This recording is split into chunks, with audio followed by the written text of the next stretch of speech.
Today we're going to be covering moments in StarCraft history that were crazy, oftentimes regarded as like the pimpest plays. That was the terminology back then. These were games where no one had really seen strategies like this, and it really advanced how we understand the game to be. One of the things I like about the game I'm about to show you is that this strategy became a kind of mainstay cheese strategy even to this day. So what we're going to be looking at was a move that was really never done before, and done so excellently, and started to become part of the meta. This was in 2007, I believe, and it's really common now on the ladder, especially in like kind of mid-high tier. You'll see this a lot. I do apologize in advance for the quality of the video. This is just what was uploaded at that time. So this is Bisu versus Poku. Poku is a Korean word for like rage or rampage. This was casted by Cholera SC on his channel. I will keep the volume pretty low, but you can check out his videos. A lot of these videos are from, you know, a decade plus long ago. And so Bisu, obviously, especially at this time, was the emerging force of Protoss. He was a guy that was basically unstoppable in all the matchups. He was solid at PvP, which at the time was a pretty difficult matchup to always get ahead of in the early game, into mid game. I think PvP actually has some of the most difficult situations to get a read on what's going on and what is the right decision to make because of the hard fork tech in a cybernetics core. So, you know, is this guy going to go DT? Is he going to go for Dragoon Robo? Would he skip the Robo and expand? There's a little bit of a rock, paper, scissor-ish element in that certain techs counter other techs. He was able to stay ahead and win, so had a very good read on that. PvT, he was just a powerhouse. And then PvZ, this guy managed to really innovate with fast expanding. DT rushes, charge zealots, or speed zealots actually, sorry, charge zealots, StarCraft 2. Speed lots with +1 attack, with Corsairs with +1 attack, a real innovator. Now in this game, he cheeses, and people just had not seen a technique used like this at that point in time. And we'll be seeing what that is in a little bit. Now, some of the ideas that are shown here have been in the game since the first week, mainly a proxy. So as you can see, our map only has 2 spawns. So whenever you have a map that has only one other starting location besides the one you start out in, you can proxy. It's one of the reasons why we see so many proxies in StarCraft 2, because you can just set up shop outside of their base as close, or maybe not as close, but a little bit further away so it wouldn't be scouted. This was the most crazy proxy that we had ever seen at that time. So one thing about Protoss, I think we all kind of know from the early days of the game, was that Zealots were the strongest tier 1 unit, right? I mean, Marines with medics get very strong later on. Zerglings with speed, and especially with Adrenal, are crazy. But as a basic unit that you start out with, it's very good. And that's true in PvP, which may sound counterintuitive, but the reality is that a Zealot can kill a probe in 3 hits. A lot of times in PV, you're trying to tech past that, so that you can go into, you know, your Dragoon tech, your with range, with observers, with reavers, because those are just better units into the mid game. So we see that the probe is sent out. Now, historically, we had seen gateways either right here, if you can follow my mouse, kind of under where the mini map would be, gateways at the bottom of the ramp, as well as gateways in the main. This is a different strategy. Let's take a look. And if you play ladder and play Protoss, you probably play against us more than you don't. So this technique is called the manor pylon. It's called manor because, especially back then in Korean slang, manor was meant to be, a lot of English words get misappropriated in Korean, where it is an English word but doesn't its use doesn't match its use in the Korean language. When they're using it, doesn't match what it means in English. An example of this would be like if you order something in Korea, sometimes they'll give you something free or something on the house, like we would say, hey, this is on the house, like a free beer, or like a free chige or an extra soup or something like that.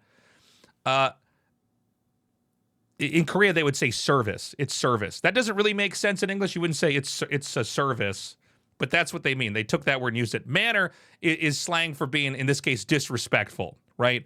Already, we are not able to play a normal game because you've blocked in my workers.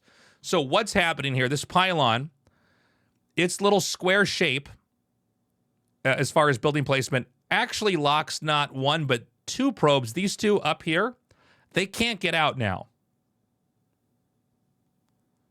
So immediately, you can't return resources. Now, keep in mind, StarCraft 1 pylons are a lot stronger than StarCraft 2 pylons. If you play StarCraft 2 right now, you're probably used to feeling like pylons are like balloons that can be popped almost immediately. StarCraft 1 pylons are pretty beefy, and there's plenty of moments where it doesn't really make sense to kill the pylon and instead to kill the building that it's powered by. Now, there's obvious problems with this, and there's a reason why we don't, at this point in time in history, see the pylon made first. Manor pylon existed before this. You would have your pylon in your main, your gateway, you'd be taking your gas, and then you would send your scouting probe in and do this. This is the first pylon in the game. So it is a very high-risk, high-reward maneuver. And again, this wasn't seen at this level of play at that time. So the obvious problem is that if you lose the pylon, you've lost your first supply, and you've lost what powers any buildings you would make. So let's watch as this pans out. Now, again, it's important that two probes are locked in here. Why do I keep forgetting how to say this guy's name? Poku. Okay. Poku does manage to glitch one probe out. If you stack them correctly, you can maneuver this probe out to the other side. But still, it's lost mining time. We all know, especially in StarCraft 1, with the amount of minerals that are returned early on, to even have one or two workers out of commission is huge. Like Bisu's gonna set down a manor pylon here. He's gonna trap one of the probes that was mining, and he's gonna deny. And so this was the first time we saw what was nicknamed the Horror Gate. Not Horror Gate, but Horror Gate, like a scary movie. And we'll see the gateway thrown down here now.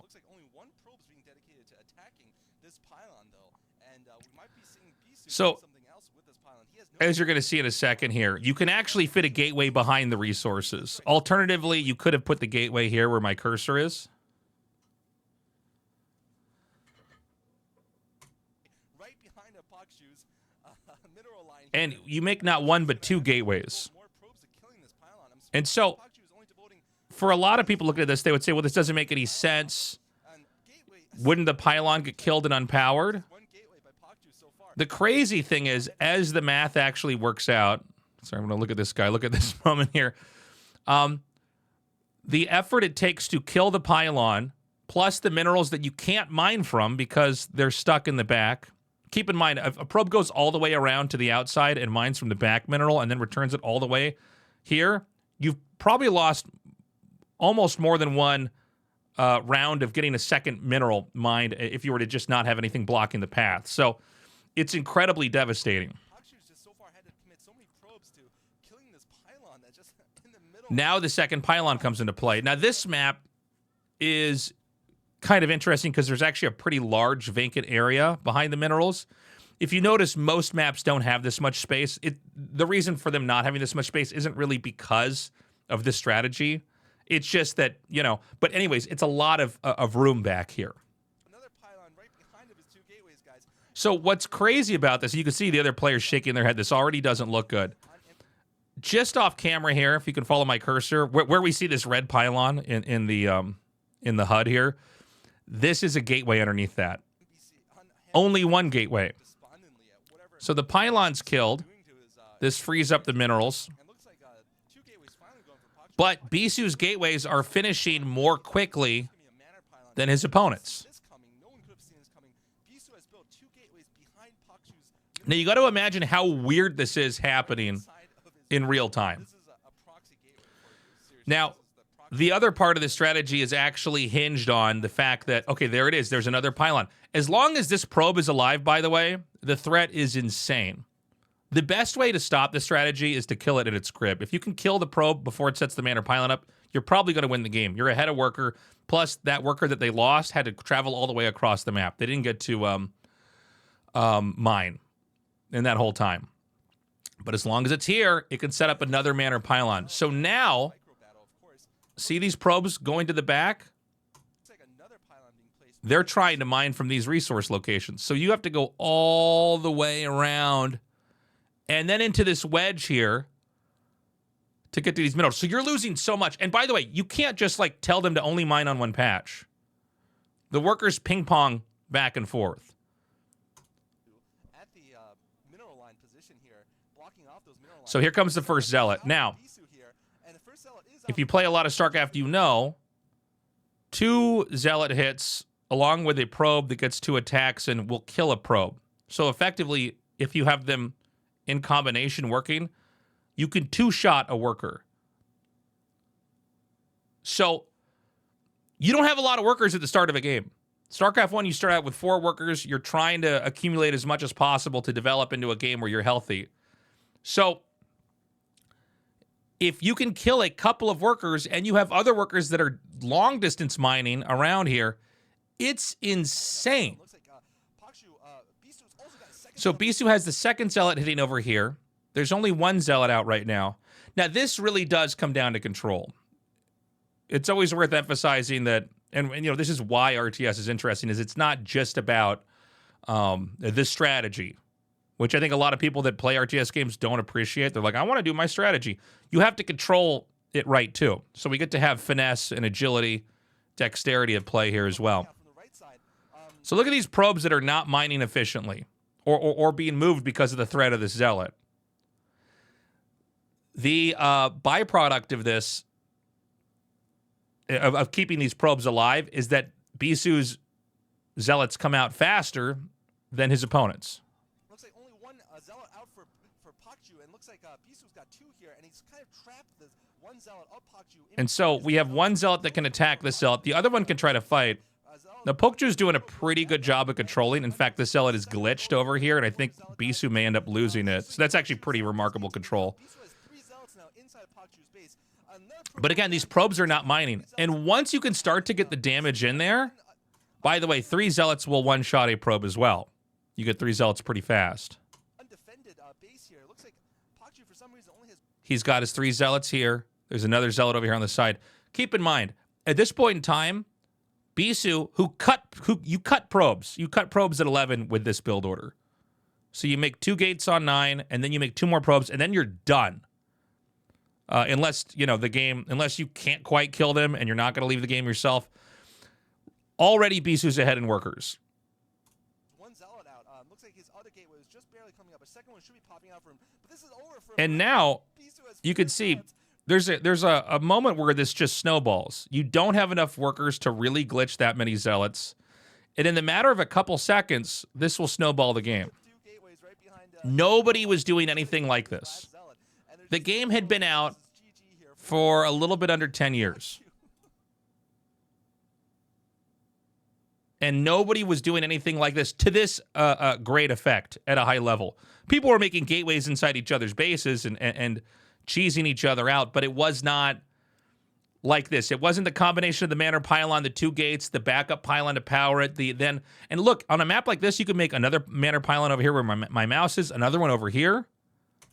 Look at this. There's now only 1 probe in the game, and soon to be none.